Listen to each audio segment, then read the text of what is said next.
Freischütz at Bayern Park is a launched Maurer X-Car coaster, and it may be the most intense coaster in all of Germany. I will explain why in this review. In 2011, Bayern Park opened Freischutz. This was the park's 5th roller coaster, and more notably, their first major thrill coaster. This is a Maurer X-Car coaster. These are very diverse rides. Some offer vertical lifts, with the most notable example being Hollywood Rip Ride Rocket at Universal Studios Florida. Others like Freischutz forego the vertical lift in favor of a launch. This ride was placed in the center of Bayern Park. It has black track and green supports. Then the fiery trains contrast that beautifully, and they tie into the ride's theme. Freischutz translates to free shooter. You are a bullet being controlled by the devil, hence the flames on the train. That is also why the station and launch tunnel resemble a gun. There is no theming along the course, just landscaping. But the positive G's are so strong here, you'll be graying out for chunks of the ride anyway. This coaster also has a long and interesting queue, and I know it has never all been needed. It is just part of the experience. It starts with a wooden shack with some paintings and houseware. Then you go outside and are greeted by a giant stone labyrinth. I don't think there are any dead ends, but there are multiple paths that'll lead you to the next portion of the queue. Next are some switchbacks down a hill. There are some benches here if it ever develops a sizable wait, but again, I have never heard of it backing up to this point. You then have a watchtower. This does not lead to the ride, and exists solely for views. Head right to bypass this, and you'll find yourself in the station. This is where the queue typically starts. In both my visits, which were on weekends no less, Freischutz was never more than a 1 to 2 train wait. The ride operates with just one train, and that train seats a max of 12 riders, as is comprised of 2 cars with 3 rows of 2. Yet this coaster has decent capacity. It has a short cycle time under 1 minute. Then the single staff member operating the ride can load and dispatch it quickly. It helps there are just lap bars and no secondary restraints. This keeps the line moving. A majority of this park's crowds are families, and I think this is a one and done for many due to its intensity. But if you're a coaster enthusiast who loves wild rides, you are in luck, as you can marathon this coaster most days. Just be careful of this ride's hours.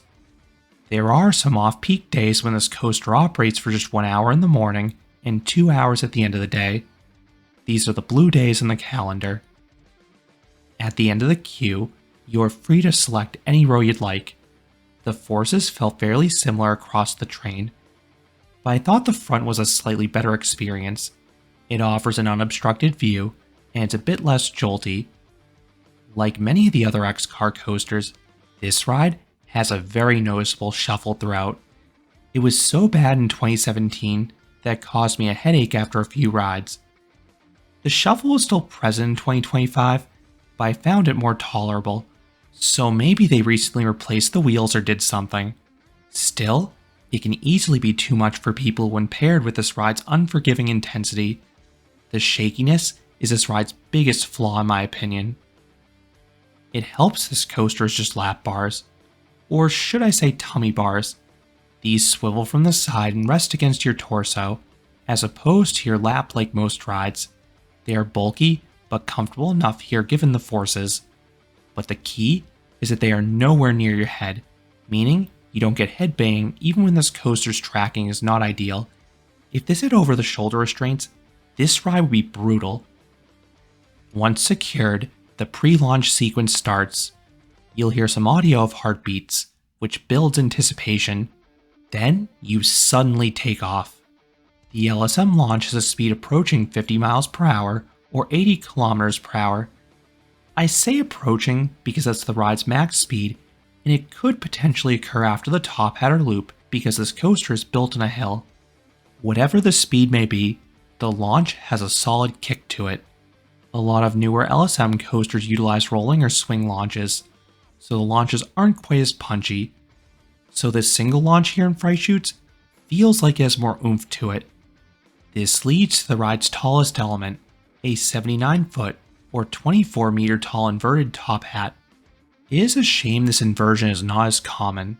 The train moves through it at a good clip, but you still get some weightlessness at the apex. What's more notable are the positive G's in the pullout. They are strong, and they continue on the following vertical loop. This element also has a pretty bad jolt in the back car though, so keep that in mind. Without delay, the train rips through a low helix. This is the most intense part of the ride in my opinion. The positive G's from the prior two elements are ramped up even higher.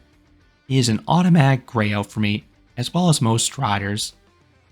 You get a brief reprieve from the positives on the next element, a barrel roll.